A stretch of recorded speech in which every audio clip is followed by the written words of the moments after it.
আসসালামু আলাইকুম, আমি সারোয়ার হোসেন নাজমুল, কোর্স ইনস্ট্রাক্টর। আজকেও চলে আসলাম নতুন একটা টপিক নিয়ে। আশা করি সবাই অনেক অনেক ভালো আছেন। আজকে আমাদের টপিকটা হচ্ছে এনভায়রনমেন্ট সেটআপ বা ইনস্টলেশন। বুটস্ট্র্যাপের এনভায়রনমেন্ট সেটআপ আমরা HTML ফাইলের মধ্যে কিভাবে করবো সেটা দেখবো।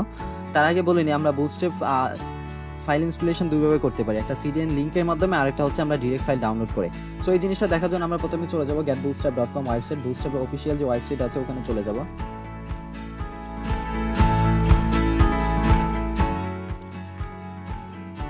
এটা হচ্ছে বুটস্ট্র্যাপ অফিসিয়াল ওয়েবসাইট। এখানে দুইটা জিনিস আছে, একটা হচ্ছে ডাউনলোড, এইখানে একটা বাটন আছে, এখানে একটা বাটন আছে, আর এখানে হচ্ছে ইনস্টলেশনের কিছু এক্সপ্লেন দেওয়া আছে কিভাবে ইনস্টল করবে, কিভাবে কাজ করবে। সো এটা হচ্ছে বুটস্ট্র্যাপের CDN লিঙ্ক। এই যে এখানে CSS অনলি, আর হচ্ছে জাভাস্ক্রিপ্ট। কারণ কি? কারণ হচ্ছে আমরা জানি বুটস্ট্র্যাপ তৈরি করা হয়েছে CSS, HTML এবং জাভাস্ক্রিপ্ট দিয়ে। সো এই তিনটা জিনিস লাগবে আমার বুটস্ট্র্যাপ দিয়ে কাজ করার সময়। সো আমরা এখন ডকুমেন্টেশনে যাই, ডকুমেন্টেশন দিয়ে দেখি CDN দিয়ে যদি কাজ করি অথবা আমরা যদি ডাউনলোড ফাইল দিয়ে কাজ করি, দুইটা বেনিফিট কি বা কোনটা ব্যবহার করব, দুইটা ব্যবহার করতে হবে নাকি একটা ব্যবহার করব, এইরকম অনেকগুলো কোয়েশ্চন থাকতে পারে। সো বেসিক্যালি আমি যদি বলি CDN নিয়ে, CDN হচ্ছে একটা লিঙ্ক যেখানে যেখানে থার্ড পার্টি একটা ওয়েবসাইটের মাধ্যমে বুটস্ট্র্যাপে যে ফাইলগুলো আছে এই ফাইলগুলো রাখা আছে। এখান থেকে আমরা জাস্ট লিঙ্ক আপের মাধ্যমে কাজ করব। আর যদি আমি ডাউনলোড করে কাজ করি, ডাউনলোড করে কাজ করা ফাইলগুলো থাকবে আমার সার্ভারের মধ্যে, ওই সার্ভার থেকে আমার ওয়েবসাইটে কাজ করবে বা আমার সার্ভার যখন হিট করবে তখন এই ফাইলগুলো রিড করতে পারবে। সো আরেকটা আমরা কাজ করতে পারি ইজিলি এই জিনিসটা করার জন্য, যে আমরা বুটস্ট্র্যাপের যে স্টার্টার টেমপ্লেট আছে এটা ইউজ করলে আমরা দেখবো যে এই যে এইখানে বুটস্ট্র্যাপের CSS লিঙ্ক আপ করা আছে, এখানে হচ্ছে যে কোয়ারির যে লিঙ্ক আপগুলো করা প্রয়োজন এগুলো লিঙ্ক আপ করা আছে। সো আমরা দুইটা জিনিসই দেখবো। আগে আমরা দেখি হচ্ছে বুটস্ট্র্যাপের CDN লিঙ্ক দিয়ে আমরা কিভাবে কাজ করতে পারি। সেই জন্য আমাদের কি করতে হবে, আমরা যদি প্রতিবারই বুটস্ট্র্যাপ ইউজ করতে চাই তাহলে আমাদের প্রতিবারই করতে হবে কি, প্রতিবারই আমাদের এখানে আসতে হবে, স্টার্ট টেমপ্লেট কপি করে পেস্ট করতে হবে।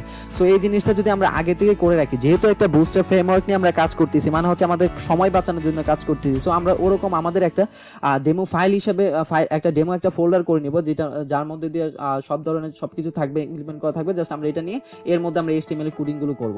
সো এই জিনিসটা করার জন্য আমরা আগে কি করব, একটা ফোল্ডার ক্রিয়েট করে নিব।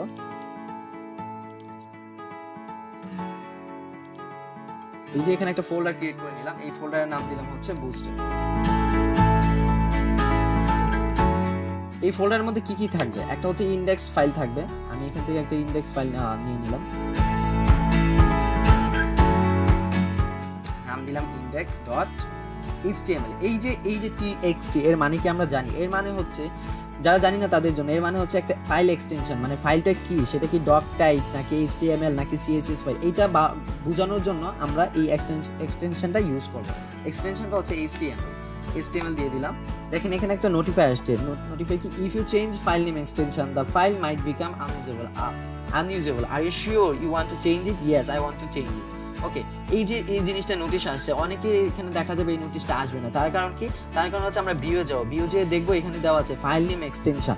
আমি যদি এটা আনমার্ক করে দিই, মানে এটা মার্ক করা নাই, দেখেন এখানে কিন্তু এক্সটেনশনটা নাই, বাট আমি এখানে যদি আবার ফাইল নেম এক্সটেনশন দেওয়া থাকে এখানে এক্সটেনশন চলে আসছে। সো একটা কাজ করেন, ভিউ যাওয়ার পরে যে ফাইল নেম এক্সটেনশন এটা কি করবেন, মার্ক করে দিবেন।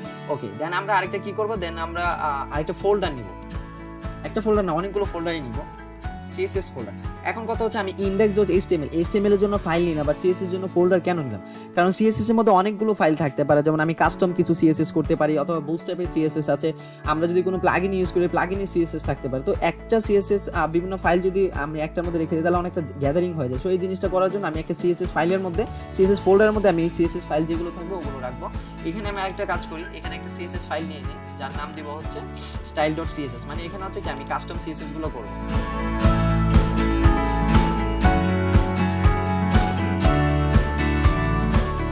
এটা জিনিসটা লক্ষ্য রাখবেন যে আমরা যখন HTML ফাইল করেছি তখন HTML নাম দিয়েছি, যখন CSS করেছি CSS দিয়েছি।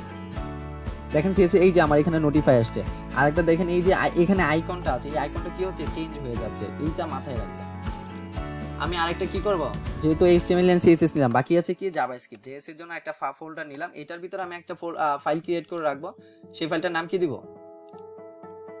সেটার নাম হচ্ছে জাভাস্ক্রিপ্ট। মানে আমি স্ক্রিপ্ট দিয়ে রাখবো, script.js। জাভাস্ক্রিপ্টের এক্সটেনশন কি, JS।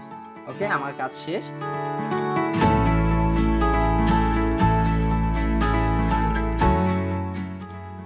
তারপর আমি আরেকটা ফোল্ডার ক্রিয়েট করবো। এখন আমি ওয়েবসাইটের মধ্যে বিভিন্ন ধরনের ইমেজ নিই, ইমেজটা কি থাকে অ্যাসেট হিসেবে থাকে। আমি ইমেজের জন্য কি করলাম, একটা ইমেজের একটা ফোল্ডার নিয়ে নিলাম। এখন আমি যত ইমেজ রাখবো এই ফোল্ডারের মধ্যে রাখবো।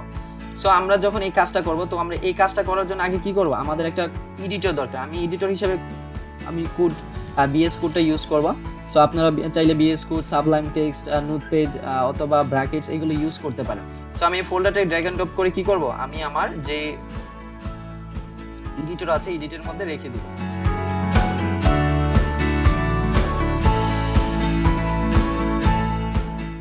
এই যে আমার ফোল্ডার, এই ফোল্ডারটা এনে ড্র্যাগ এন্ড ড্রপ করে কি করলাম, এই যে কপি লিখে এসেছে,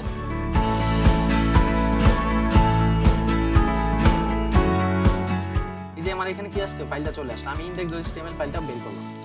এখানে কি করব, আমি ওয়েবসাইটে যাব, ওয়েবসাইটে যাওয়ার পর এই যে স্টার্টার টেমপ্লেট এটা কপি করলাম, কপি করে জাস্ট এখানে পেস্ট করে দিলাম, সেভ। এখন আমার কথা হচ্ছে এই জিনিসটা কি কাজ করতেছি সেটা চেক করা দরকার না, যেহেতু আমরা বুটস্ট্র্যাপ ইউজ করতেছি। সো আমরা এই জিনিসটা একটু রান করি, দেখি। আমি এখানে হ্যালো আগেরটাই ছিল, আবার রাইট বাটন ক্লিক করে দেন হচ্ছে ডিফল্ট ব্রাউজার দিব।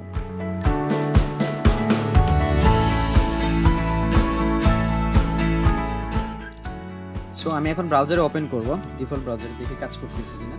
হ্যালো ওয়ার্ল্ড আমার চলে আসছে, মানে আমার ফাইল ইমপ্লিমেন্ট ঠিক আছে, কিন্তু বুটস্ট্র্যাপ কাজ করতেছে কিনা সেটা আমি কিভাবে চেক করব। বুটস্ট্র্যাপের একটা কম্পোনেন্ট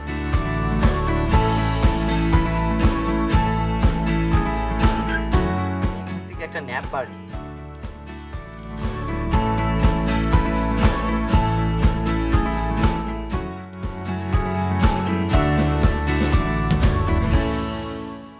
একটা ন্যাপ বার নিলাম, নেওয়ার পরে এখানে জাস্ট কি করব, পেস্ট করে দিব। ওকে, দেন আমি ব্রাউজারটা রিলোড দেই। এই যে দেখেন আমার কিন্তু এটা চলে আসছে, ড্রপ ডাউন সব কিছু দেখেছেন আমি বুটস্ট্র্যাপ ইউজ করার পর। এখন এটা আমি কি আসলে অ্যাকচুয়ালি কাজ করছে, আমি যদি একটা এখান থেকে জাস্ট একটা ফাইল আমি কি করে দিলাম, কমেন্টিং করে রাখলাম, বুটস্ট্র্যাপ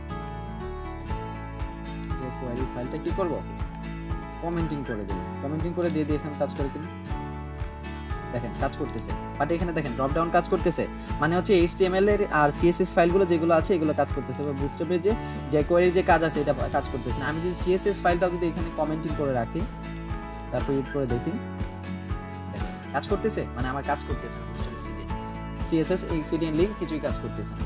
সো আমরা এইভাবে CDN এর মাধ্যমে কি করতে পারি, লিংক আপের মাধ্যমে কাজ করতে পারি। এখন CDN গুলো তো এখানে আগে থেকে দেওয়া ছিল, এখন আমরা কাস্টম কি করব, এগুলো কাস্টম আমরা CDN গুলো ওয়েবসাইট থেকে কপি করে এখানে পেস্ট করে দেখব কাজ করে কিনা, ঠিক আছে। ওকে, সো আমি এই যে CSS লিংকটা ছিল কি করলাম, সেটা ডিলিট করে দিলাম, রিমুভ। এইখানে হচ্ছে যে কোয়েরি ভার্সনের অনেকগুলো ফাইল আছে আমি সবগুলো রিমুভ করে দিলাম, সেভ দিলাম। দেওয়ার পরে এখন আমি ডিফল্ট ব্রাউজার ওপেন করি। এখানে হচ্ছে CSS ও কাজ করছে না, জাভাস্ক্রিপ্ট বা কিছুই কাজ করতেছে না। সো এই জিনিসটা করার জন্য আমি কি করব, বুটস্ট্র্যাপে CDNটা ডাউনলোড করব, ডাউনলোডটা মানে CDN লিংকটা জাস্ট লিংক কপি করে পেস্ট করব। ওকে, আমি ডকুমেন্টেশনে চলে যাই, এই যে এখানে CDN লিংক আছে, আমি কপিতে ক্লিক করলাম। ওকে, এটা হচ্ছে CSS, আমি CSS এর মধ্যে কি হেডারের মধ্যে আমি রেখে দিলাম। CSS ফাইলগুলো সাধারণত কোথায় হয়, সাধারণত হেডার যে হেড যে অপশন থাকে HTML এর হেডের মধ্যে থাকে হচ্ছে CSS, আর স্ক্রিপ্টও থাকে, কিন্তু স্ক্রিপ্টগুলো বেসিক্যালি সাধারণত ইউজ করা হয় আমার বডির এন্ডিং থেকে উপরে, মানে একদম বডির যে কাজগুলো শেষ হয় শেষের পরে আমরা স্ক্রিপ্টগুলো ইউজ করবো, কারণ স্ক্রিপ্টগুলো যেন পরে দিয়ে লুপ নেয়। এখন এই যে JS এর ফাইলগুলো আছে আমি এখান থেকে কপি করে পেস্ট করে দিলাম, সেভ দিলাম, ডিফল্ট ব্রাউজার, গ্রেট। ও দেখছেন চলে আসছে, কিন্তু তার মানে হচ্ছে এই যে CDN লিংকের মাধ্যমে কি করতেছে, কাজ করতেছে। ওকে, এটা আমাদের CDN লিংক কিভাবে কাজ করে সেটা দেখলাম। এখন আমরা দেখবো যে ডাউনলোড করে কিভাবে কাজ করে। আমরা আগের মতোই বুটস্ট্র্যাপ ওয়েবসাইটে চলে যাই, এখানে ডাউনলোড বাটন দেখতেছি, এখান থেকে ডাউনলোড করতে পারি, অথবা হোমের মধ্যে যে ডাউনলোড ছিল এখান থেকে ডাউনলোড করতে পারি, যে কোনো ইচ্ছা আমরা এখান থেকে ডাউনলোড করি। এই যে কম্পাইল CSS JS ফাইল আমরা এটা ইউজ করব। সো এখানে ডাউনলোড ক্লিক করলে চলে আসবে। ওকে, ডাউনলোড ফাইলে চলে আসছে, আমি ফোল্ডারটা ওপেন করলাম। ওকে, এখানে এক্সট্রাক্টের উপর আমার আগে থেকে এক্সট্রাক্ট করা ছিল, আমি এটা ওপেন করি। এখানে দেখেন CSS ফাইল আর হচ্ছে এই যে JS ফাইল, বাট দেখেন এখানে যে আমি জাভাস্ক্রিপ্টে যদি বলি আমরা সিডিএন লিঙ্ক ব্যবহার করেছি একটা, আর এখানে দেখেছি কতগুলো, একটা দুইটা তিনটা চারটা পাঁচটা আটটা ফেলে। এখন কি আমাদের আটটাই ব্যবহার করতে হবে? না, এটার জন্য আমি আলাদাভাবে একটা ব্যবস্থা করবো যে না আমাদের আটটাই ব্যবহার করতে না হয়, কিভাবে সুবিধা হয়, কি কোনটা ব্যবহার করলে ভালো হবে, আমরা ওইটাই ব্যবহার করবো। সো এই জিনিসটা বোঝার জন্য আমরা বুটস্ট্র্যাপের ওয়েবসাইটে চলে যাই আমরা কন্টেন্টে যাব। কন্টেন্টে যাই দেখি এই যে প্রি কম্পাইল বুটস্ট্র্যাপ এখানে লেখা আছে, এখানে হচ্ছে কিভাবে বুটস্ট্র্যাপে সিএসএস ফাইলগুলো ইমপ্লিমেন্ট করা আছে সেগুলো দেওয়া আছে। আমরা যদি এখানে দেখি যে বুটস্ট্র্যাপ সিএসএস আর বুটস্ট্র্যাপ min.css এই দুইটা ফাইল সেম, ঠিক আছে। মিনিমাইজ করা হচ্ছে কোডগুলো, মিনিমাইজ করা আছে min.css মানে মিনিমাইজ করা আছে কোডগুলো। আর এখানে দেখেন included layout included continue component included, মানে সবগুলো যেগুলো বুটস্ট্র্যাপের মধ্যে আছে সবগুলো এই ফাইল সিএসএস ফাইলের মধ্যে ইনক্লুডেড আছে। বাট বুটস্ট্র্যাপ git.css যেটা আছে এটার মধ্যে জাস্ট ওয়ানলি গিট সিস্টেম আছে, আর হচ্ছে এখানে ওয়ানলি ফ্ল্যাগস ইউটিলিটিস আছে, আর কিচ্ছু নেই। আবার এখানে যদি রিবুট সিএসএস দেখেন এখানে শুধু কন্টেন্ট আছে আর কিছু নেই। এখন আমরা কোনটা ইউজ করব সাধারণত? আমরা যদি প্রত্যেকটা আলাদা আলাদাভাবে ইউজ করি তাহলে আমার ফাইলগুলো অনেক ভারী হয়ে যাবে। কারণ কি? কারণ আমরা দেখেছি যে ফাইলগুলো কত ভারী দেখেন, এই যে বুটস্ট্র্যাপ min.css 156, তারপর বুটস্ট্র্যাপ CSS 493 কিলোবাইট, মানে অনেক বেশি হয়ে যায়। সাধারণত HTML ফাইলগুলো খুব বেশি বড় হয় না। এখন আমি যদি আমার সার্ভারকে ভারী করবো, বুঝছো না, আমরা হচ্ছে যেটা কম কিন্তু সব দিক দিয়ে ভালো সব কিছু আছে আমরা ওই জিনিসটাই ব্যবহার করবো। তাহলে আমরা যদি ওয়েবসাইটে যাই দেখি এখানে বুটস্ট্র্যাপ min.css আছে, আবার বুটস্ট্র্যাপ CSS দেখি কোনটার ফাইল ছোট ওই জিনিসটা আমরা ইউজ করব। সো যদি দেখে যে বুটস্ট্র্যাপ CSS 193 কিলোবাইট আর হচ্ছে bootstrap min.css 156 kilobyte, so basically আমরা কোনটা ইউজ করব? Bootstrap min.css। আমরা এখান থেকে কপি করলাম, কপি করে আমাদের যে ফোল্ডারটা ক্রিয়েট করা ছিল এই যে এখানে CSS ফাইলটা কি করলাম, পেস্ট করে দিলাম। ওকে, শেষ, একটা কাজ শেষ। এখন আবার আমরা ওই CSS ফাইলে গেলাম, CSS ফাইলের পর যাওয়ার পর আমরা JS নিয়ে দেখি। JS এর তো অনেকগুলো ফাইল, JS এর মধ্যে দেখেন এখানে bootstrap bundle.js proper JS included আর বুটস্ট্র্যাপ min.js নট ইনক্লুডেড। কিন্তু কথা হচ্ছে বুটস্ট্র্যাপ min.js দেখেন প্রপার আর যে করি একটাও ইনক্লুডেড না, আবার বুটস্ট্র্যাপ bundle min.js এর মধ্যে ইনক্লুডেড প্রপার JS। এখন প্রপার JS টার কাজ কি? আমার যদি জাভাস্ক্রিপ্ট নরমালি না থাকে বা বিভিন্ন ধরনের ফাংশন যদি আমি দেখি না থাকে, তাহলে বুটস্ট্র্যাপ JS টা কেন ইউজ করব? কারণ হচ্ছে কিছু কিছু ফাংশনালিটি আছে, যেমন আমরা ক্যারোসেল ইউজ করব, পপআপ ইউজ করব, টুলটিপ ইউজ করব, এগুলোতে জাভাস্ক্রিপ্ট ইনক্লুডেড। সো আমরা বুটস্ট্র্যাপের যে JS ফাইলটা আছে আমাদের অবশ্যই লাগবে। তার সাথে সাথে আমার যে কোয়ারি যে ফাইল আছে, যে কোয়ারি যে অফিসিয়াল যে লেটেস্ট ভার্সন আছে ওই ভার্সনে লিংক আপটাও করতে হবে। সো এই জন্য আমরা কি করলাম, বুটস্ট্র্যাপে বান্ডেল min.js টা ইউজ করব প্রপার JS এর জন্য, যেহেতু আমরা কোনো লিংক আপ করব ডাউনলোড ফাইল ব্যবহার করে কাজ করব। সেজন্য আমি আবার JS ফোল্ডারে গেলাম, JS ফোল্ডারে যে বুটস্ট্র্যাপ bundle.min.js আমরা ইউজ করি, এটা কপি করলাম, কপি করে কোথায় এই JS এর মধ্যে আমি যে বুটস্ট্র্যাপে যে ফাইল ফোল্ডার ক্রিয়েট করেছিলাম এখানে পেস্ট করে দিলাম, মানে আমার কাজ শেষ। এখান থেকে নেওয়া শেষ। আবার আরেকটা জিনিস বাকি আছে, সেটা হচ্ছে বুটস্ট্র্যাপের যে কোয়ারির যে ফাইলটা আছে দেখেন এখানে যে কোয়ারি কত ভার্সন ইউজ করতেছে, যে কোয়ারি লেটেস্ট ভার্সন হচ্ছে 3.4.1। এই ভার্সনটা আমি কি করব, এই ভার্সনটা আমার লাগবে। বাট আমি যেহেতু সিডিএন লিংক ব্যবহার করব, ডাউনলোড ইউজ করব, সেহেতু আমি এই ফাইলটা এখানে পেস্ট করি। এই যে দেখেন একটা কত কোড। এখন আপনি এগুলো কিভাবে ব্যবহার করবেন, সবগুলো কিভাবে আমি ফোল্ডার ফাইল হিসেবে নিতে পারবো, সেই জন্য আপনাকে একটা কাজ করতে হবে। মাউসের রাইট বাটন ক্লিক করবেন, ক্লিক করে যে সেভ অ্যাজে ক্লিক করে আপনার বুটস্ট্র্যাপে যে ফাইল আছে JS ফাইল, ওখানে জাস্ট min.js এইটা হিসেবে সেভ করে আপনার কিন্তু ফাইলটা ক্রিয়েট করা হয়ে গেছে।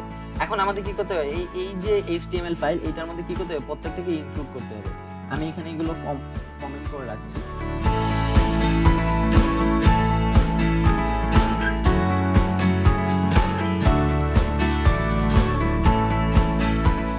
এখানে কমেন্ট করে রাখলাম, সেভ দিলাম। তারপর আমি CSS টা কোথায় লিংক আপ করব, CSS টা আমি হেডার HTML এর হেডের মধ্যে করব লিংক। এই যে href আমি কোথায় আছে ফাইলটা, CSS ফোল্ডারের মধ্যে দেখেন এখানে চলে আসছো। তারপর আমি কি bootstrap min.css, এর আগে আমি কমেন্টিং করে দেব যে একটা কমেন্টিং কিন্তু খুব গুরুত্বপূর্ণ একটা জিনিস। কারণ আপনি একটা কাজ করবেন ওয়েবসাইট, ধরেন আপনি ফ্রিল্যান্সার হিসেবে কাজ করতেছেন, এখন আপনি ওয়েব ডিজাইনের কাজটা করতেছেন, আপনি ব্যাকএন্ডের কাজটা করতেছেন না, সামহাউ এই জিনিসটা ওয়েব ডেভেলপারের কাছে গেল, কিন্তু এই জিনিসটা আপনি কোনটা কি কারণে ব্যবহার করেছেন সে বুঝতে পারলো না। এই কমেন্টিংটা করে রাখলে কিন্তু একটা ডেভেলপার ইজিলি বুঝতে পারবে যে আপনি এখানে কি করেছেন। আমি এখানে লিখে দিলাম bootstrap CSS ফাইল। ওকে, সো আরেকটা জিনিস করব, আরেকটা জিনিস হচ্ছে আমরা এখানে আমাদের যে কাস্টম CSS করব, কাস্টম CSS লিখে দিই। ওকে, এই কাস্টম CSS ফাইলটা আমরা কি করব, লিংক আপ করে দিলাম CSS ফোল্ডার। ওকে, style.css। ওকে, আমাদের CSS এর কাজ করা শেষ। এখন হচ্ছে আমরা জাভাস্ক্রিপ্টে যে পার্টগুলো আছে এগুলো কাজ করব যে কোয়ারি ফোল্ডারে। সো এখানে এসে আমরা কি লিখব, আমরা CSS দেখেছি কোথায় কিসের মধ্যে ছিল, সিএসএস নর্মাল একটা লিঙ্ক আপ করা হয়েছিল, কিন্তু জাভাস্ক্রিপ্টের ফাইলগুলো থাকবে স্ক্রিপ্টের মধ্যে। SCRI স্ক্রিপ্ট দিলাম, স্ক্রিপ্ট দেওয়ার পরে এখানে কি দিতে হবে, সোর্স কি আমাদের জেএস ফোল্ডারের মধ্যে আছে। ওকে, জেএস এর মধ্যে কোনটা নিব, script.js আগে নিব নাকি বুটস্ট্র্যাপ বান্ডেল, আমরা আগে নিব হচ্ছে যে কোয়েরির যে স্লিম ভার্সন আছে এই স্লিম ভার্সন নিলাম। এটা শুধু এখানে থাকবে, ভিতরে কোনো কন্টেন্ট থাকবে না, হ্যাঁ সোর্স হিসেবে থাকবে। ওকে, কপি করে পেস্ট দিলাম। এই জেএস এর পরে আসতেছে আমার বুটস্ট্র্যাপের ফাইলটা, বুটস্ট্র্যাপ বান্ডেল min.js। আরেকটা ফাইল হচ্ছে আমি যে কাস্টম যে কোয়েরি বা জাভাস্ক্রিপ্টে কাজ করব সেটার জন্য আমি লিখেছি কি script.js। ওকে, আমার ফাইল ইমপ্লিমেন্টেশন শেষ, এখানে ইনক্লুড করা শেষ। আর হচ্ছে আমি সবগুলো কমেন্ট করে রেখেছি, দেখি আমার ওয়েবসাইটে ঠিকভাবে কাজ করতেছি কিনা। দেখেন সব কিন্তু ঠিকভাবে কাজ করতেছে, মানে আমি দুইভাবেই কাজ করতে পারি, একটা হচ্ছে সিডিএন লিংকের মাধ্যমে কাজ করতে পারি, আরেকটা হচ্ছে আমি ফাইল ডাউনলোড করেও কাজ করতে পারি। আশা করি সবাই বুঝতে পেরেছেন। আমরা নেক্সটে আরও ডিটেলস বলবো কোনটা কীভাবে কাজ করে, আরও বেশি আমরা যখন এক্সাম্পল দেবো তখন আমাদের জন্য আরও ইজি হয়ে যাবে। সো সবাই আশা করি সবাই বুঝতে পেরেছেন। আজকে এই পর্যন্তই, ধন্যবাদ সবাইকে, আসসালামু আলাইকুম।